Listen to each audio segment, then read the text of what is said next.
Hi, my name is Jay. Your name is? Brad. Brad. Good to meet you. We're up here today up in Mount Helix in La Mesa, California. We're out asking the big question to people.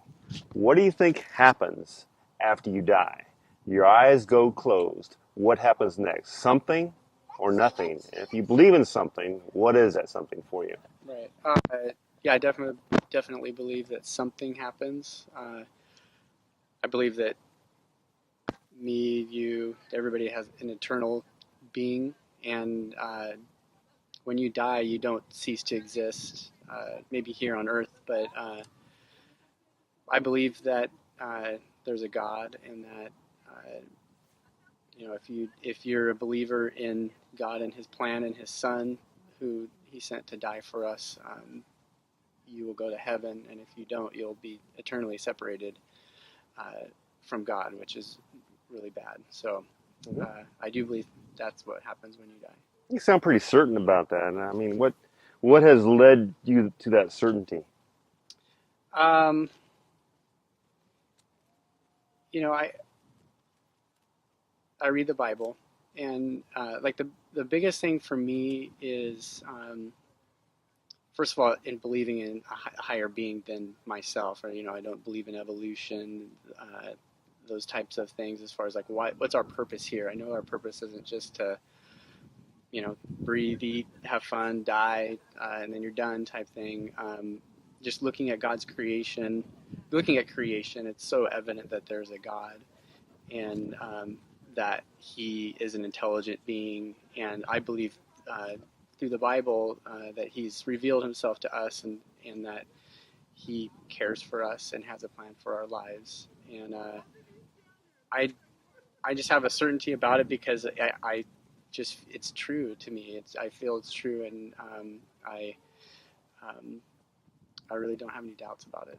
Were you raised in that certainty from very young, or is it something you I come to really right. grasp in a shorter period of time? I definitely I grew up in the church, but there came a point in my life when I had to make my parents' faith my own faith, and just kind of growing up in high school, you make dumb decisions, kind of fall away from God's plan, and that was kind of my story. It was really probably until I got into college that I started like, what do I believe? I don't, it's I don't know if I believe what my parents believe. Maybe I do, and came to the realization that I believe the Bible. That happens to be what my parents believe too, and they share the same belief system. But I think it definitely helped having. I feel blessed that I grew up in that environment, but it's definitely was my choice, to believe what I believe. So nothing in particular no event that kind of just turned you, a relationship that you had, a friend or whatever that kind of brought you there? Or was this kind of study on your own?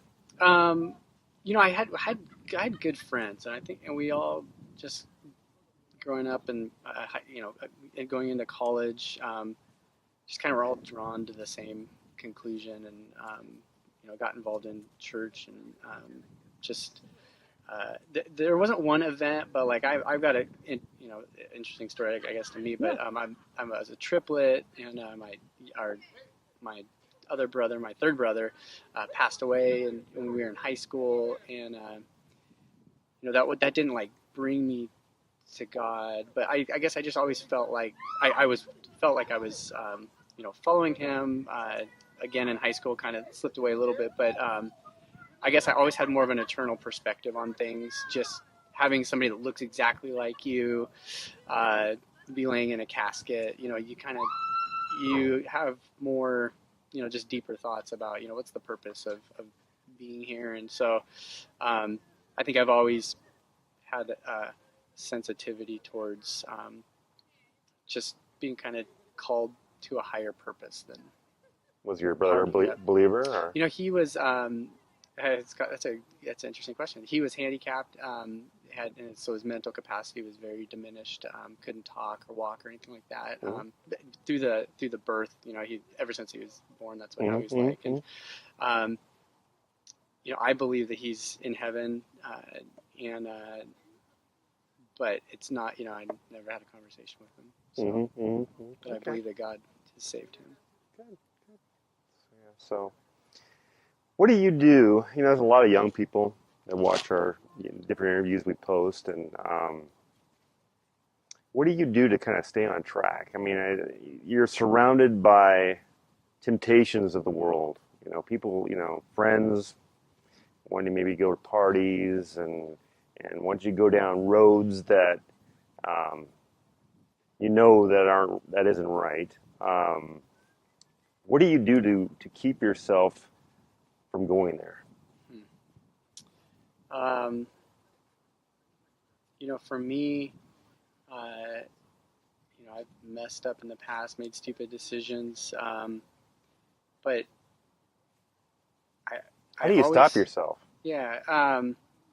Well, you have to want to change. You have to. Um, you'll realize as you do things that aren't what God wants us to do, that they're not fulfilling, and you'll get tired of it at a point, and Hmm. hopefully you get tired of it before something, a lot of damage is caused to other people or to yourself, or maybe you do something that takes your life, and Okay. but yeah, so it's I believe that God is speaking to each of us, and we have the ability to respond to that, or not, and there has to be a willingness there to want to change. So let me put it to you another way. Let me give you a scenario.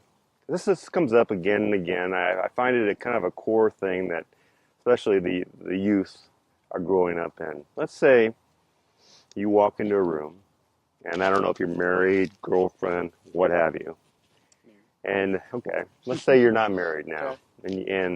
and you said you were a believer, and so you walk into a room, and there was an attractive woman in the room, and she was drinking like crazy, and she became attracted to you.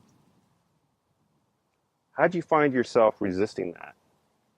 Um, And well, right, she wanted more than, right, sure. yeah, Um, I first would think that my mental state going into that party, let's say, yeah, would have a lot to do with what my reaction would be.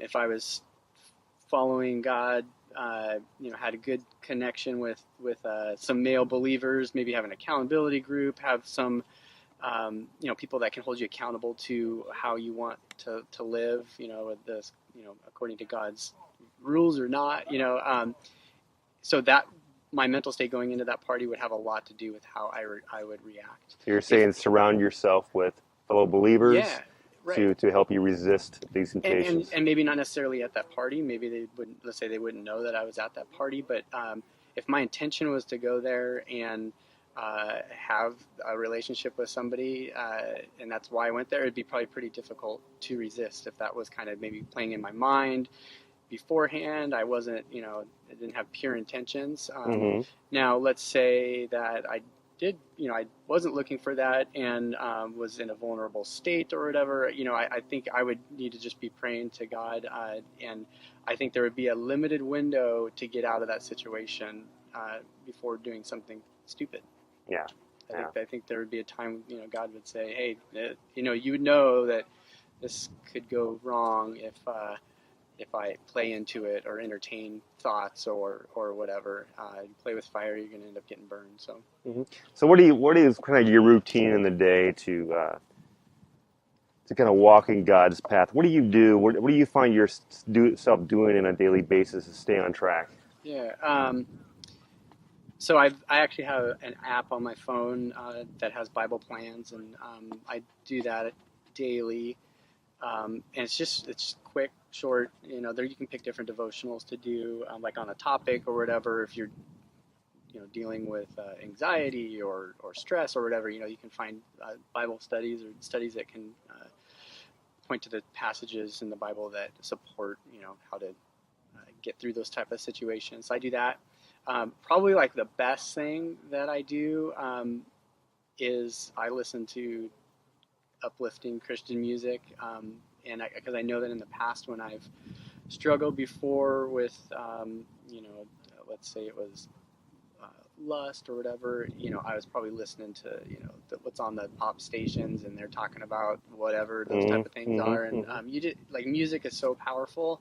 I'm a musician. I know how powerful music is, and I think it's just very key to be filling your mind with pure things, because that stuff, whether you think it does or doesn't, it affects you. I mean, if you listen to bad music about killing people or about having sex outside marriage or whatever it is, cheating or whatever, you know, the easier it'd be for you to fall into that in your life. That's my opinion. Good. That's a good one. Good one. So, what is the gospel message of the Bible? To the viewers out here? What do you got to do to go to heaven for eternity? Yeah. Before this life ends. Well, first of all, our status as far as heaven and hell prior to making any decisions is, we can't earn God's, we can't pay the price for our sinful nature in God's mind. God is a pure and holy God, and He really can't be around. He can't be in the same presence of sinful people, and so in and of myself, I can't do anything to pay the price for what I've done in my life. However, the gospel is that God sent His Son, Jesus, to pay the price for my sin and whoever's watching this sins, your sin. And He's going to stand before God. In my mind, I picture He's going to stand in front of me before God and say, I've covered this one. He's good to go. He believed in me. He understood the sacrifice that I made for all of humanity, and he can enter into your presence, and that's what it is. It's making a decision to follow Jesus and God. And the thing is like, the life is so much better when you do, though, too, because there's a lot of fun things to do in this world that are very damaging, and I think that He's saving us from pain and suffering that you aren't aware of when you're doing bad things, and so He has a better way. And yeah, maybe you miss out on some fun. People might call it fun, but really He's protecting us. His way is the best way, and then God's gospel is also just loving others, providing for the sick and the widows and the orphans and things like that. And the joy you get from not being selfish is pretty amazing. A lot of people we find view accepting Christ in their life as a get out of jail free card, and they can continue to go on their path that they were going on before, and the sin that's in their life, it just continues. It just I'll go there and I'll say it, and whether the pastor hears it or my friend hears it or whatever, I'm going to tell them that I believe in Jesus and I accept Him, and I've asked for His forgiveness in my life, and now I can go on and just keep on doing what I've always been doing, and I'm going to heaven. How do you respond to that? I can't judge whether somebody's saved or not, but in my mind, if your actions aren't following a verbal decision that you've made or that you've said or that you're trying to act, I would question whether that was a true decision that was made. I think that Jesus says that that you'll know Christ follower by the fruit that they're bearing, or whether they're not. If they're not bearing fruit, and bearing fruit, means the things that you do, the things that people see, is really an outpouring of who you are inside. And if you're doing the same thing that you were doing before you were a Christian, the type of fruit that you're bearing would not be consistent with a Christian lifestyle. I would just say, stop playing the game, or it's not a game and a magic saying that you say just to be saved. it's a lifestyle change, and you need to allow God to come into your life and actually change your heart and your actions. And you might have to make big decisions. You might have to, step away from friendships, things like that. That might be tough to do, but it will be worth it. And Mhm. people see that type of stuff too. People see that you've changed. And like, hey, why did that guy change? And so then maybe they'd be curious about it. So Mhm. How would you respond to this? If I accept Jesus into my life, I'm not going to have fun anymore. Give me examples of good, clean fun that a viewer out there that is considering accepting Christ but just can't get over that hurdle that their fun's going to go away. Well, give me examples in your mind in your walk that would be good, clean fun for to help people really understand that. sure. That's a good question. Yeah, I'm married, so I've got family and kids. That's fun for me, being a good dad, participating in our family, surfing with my daughter, you know, things like that is good, clean fun to me. And being active in your community, in your church, is good, clean fun to me. You know, I when you don't have to regret what you did the night before, that's a good day. That's good, clean fun in my mind. And there's probably lots of other things that I'm missing, but Yeah, yeah, good, clean fun is just enjoying God's creation. Being outdoors, I mean, shoot, this is spectacular view. It's a little yeah, hazy, but yeah.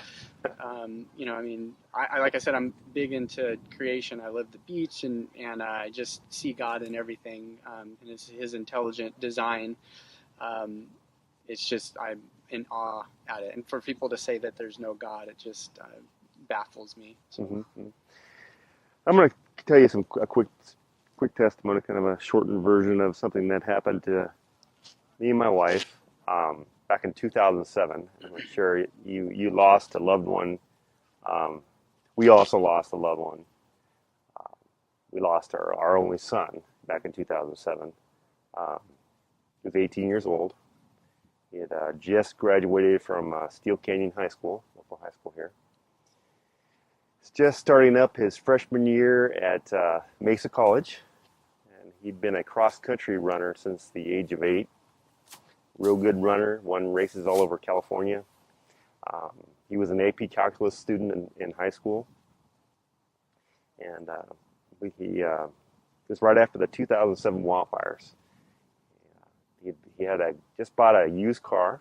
It was an Acura Integra, and it was garaged during the fires. So when he got the fires were all done, he jumped into his car and he was used to driving a 4-cylinder Jeep, and he sped up the 94 West Freeway, running late for a cross-country running class at Mesa College. He was flying up the fast lane in his running T-shirt, running shorts, and some brand new running shoes he got the night before from a shoe company that was sponsoring him to test them out, give them to him free to try out. And so he's all excited about running them for the first time in this car he wasn't used to yet. He was drinking. They did a blood and alcohol test on him, no drugs. And he lost control in the fast lane right down by the In-N-Out Burger down here off the 94 West. And on the right side of the freeway going west there's a house there that has a very large white cross painted on the roof. hmm My son, it was a dry road day. He lost control in the fast lane. He went across traffic, and he lost his life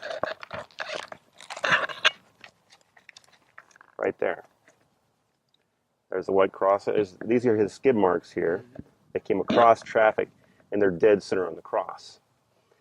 He had there was a tree here. It split his car in half, ripped him out of the seatbelt, and he landed on the backyard of the house, middle of the day.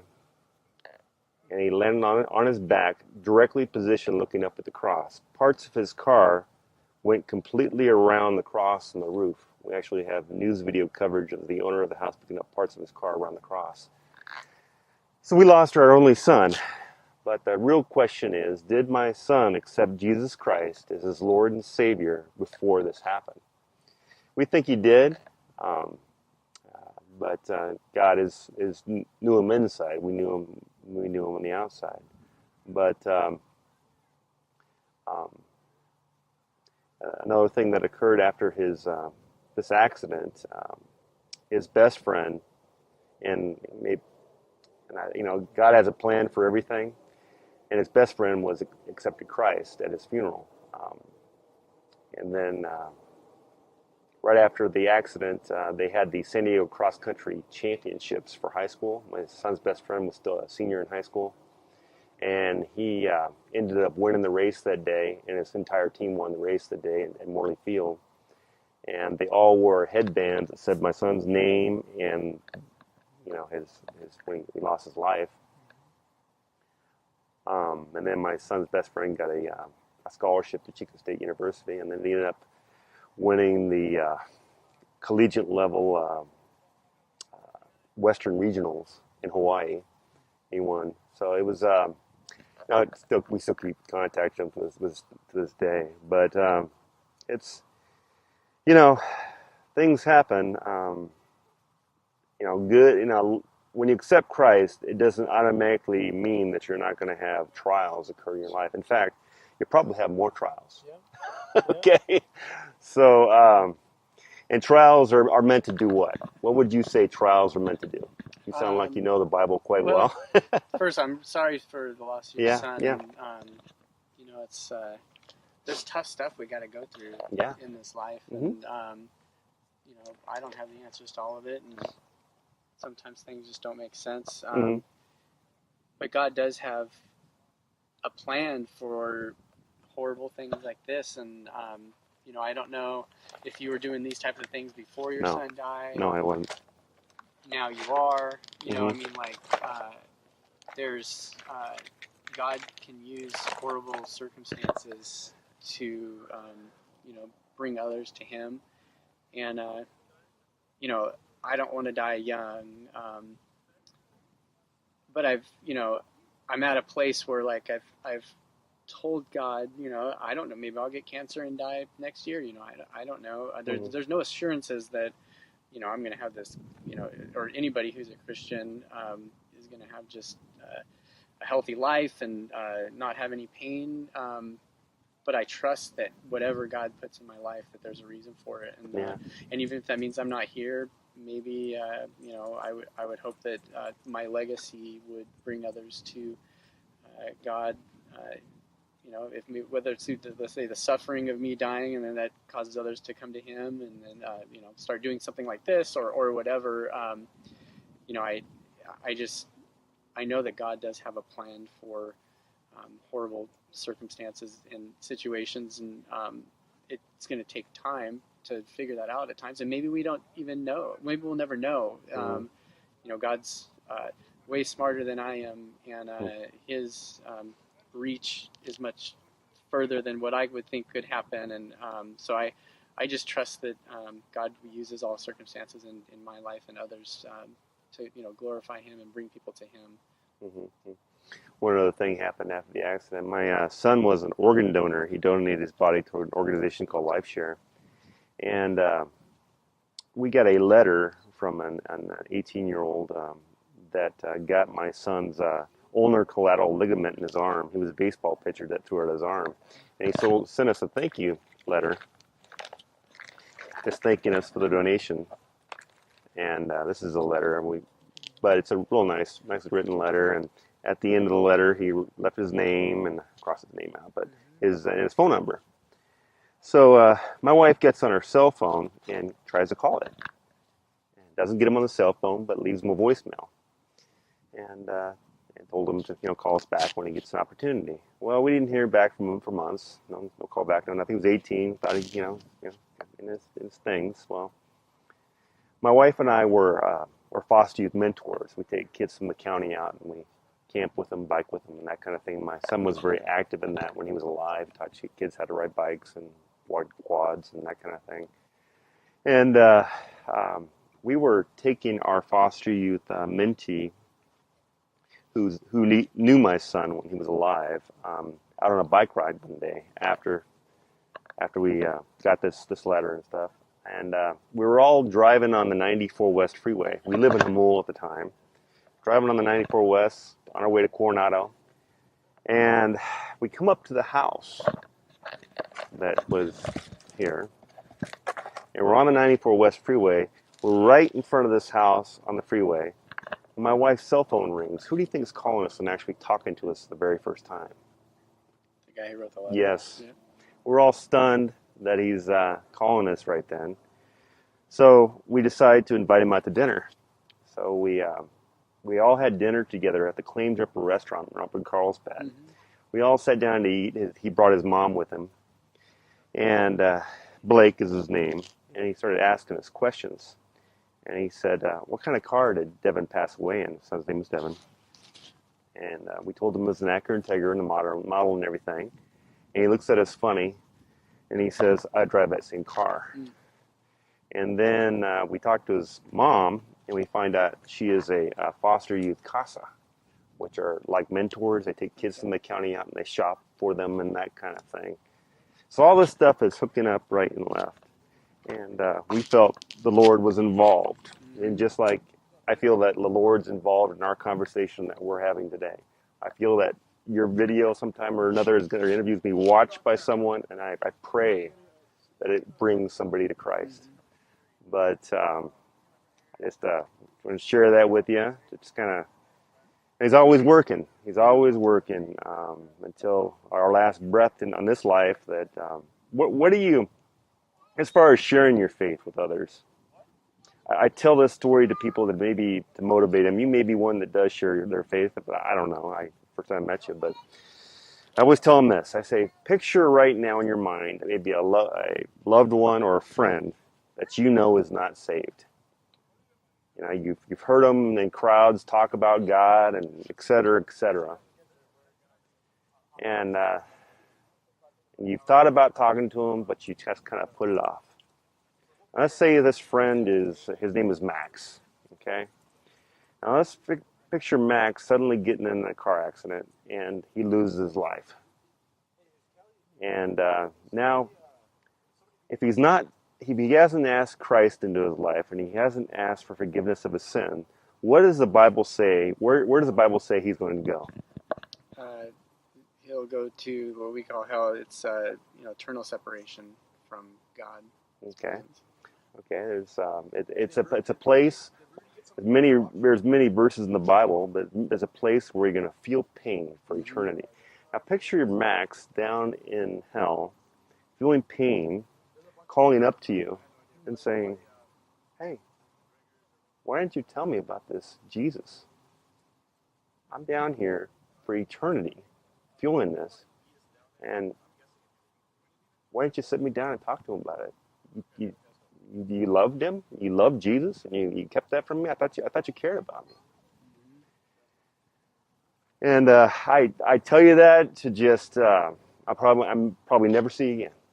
It's probably the last time we ever talk. Mm-hmm. And just to kind of look, if you're not doing it, to kind of think about those people in your life that we're doing it to strangers, but think about those people you care for that are not saved. Start there.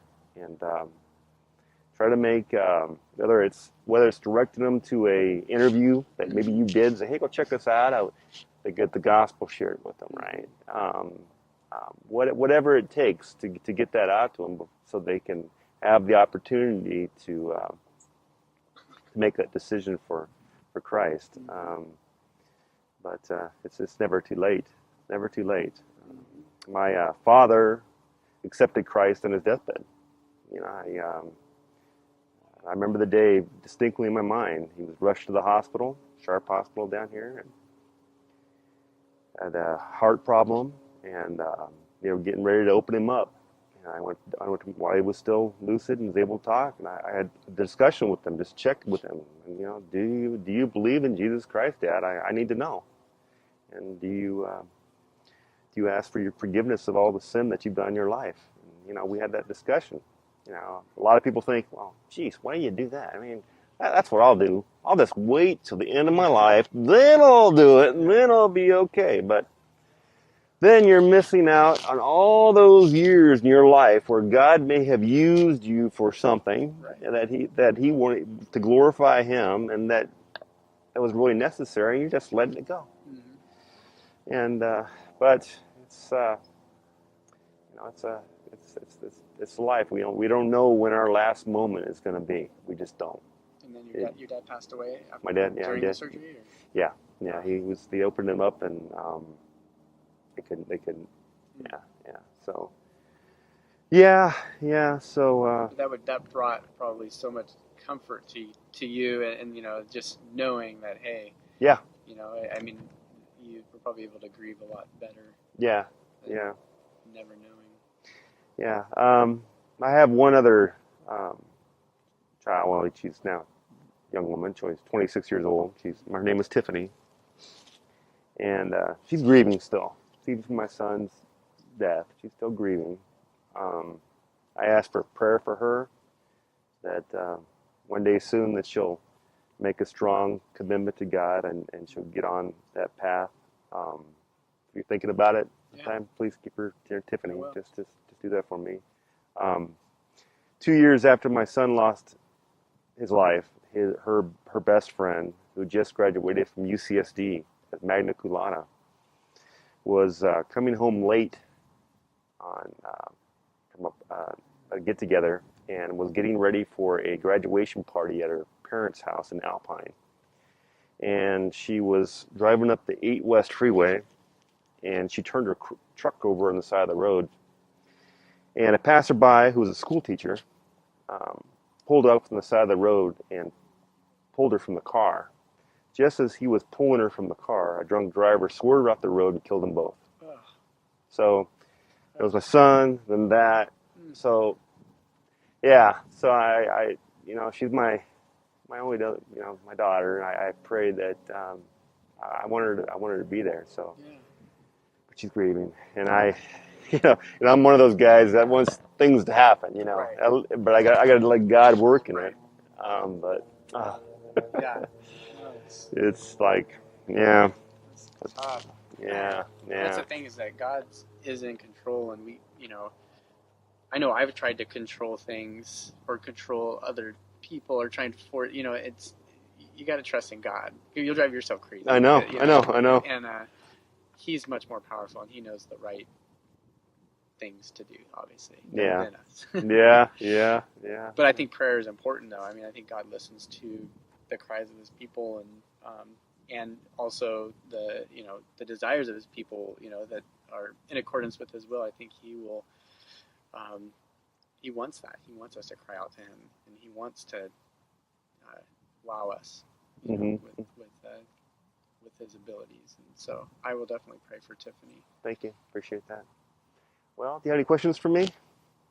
No, I'll just tell you, this is my first time actually ever being up here. I live just like a hill over one exit before this exit where your son died, and I think it was a God thing that you guys that we met up, and I happen to be up here because I'm going through a rough time in my life right now, and maybe the rough time was all just because I could be here at this place, and maybe God would use this interview. I don't know, but I definitely think that the connection was God ordained. Well, I pray that whatever you're going through, that you just leave it to Him. Yeah. He can work through that, and open up those doors that you need Him to open up in order to help you get through it. And you gotta do it on my own. Yeah, that's right. Don't want to do it on my own. Yeah, that's horrible. right. That's pretty bad. That's not a fun way to do it. Yeah. Well, thank you. God bless you. God bless you. Appreciate it. All God right. bless you too.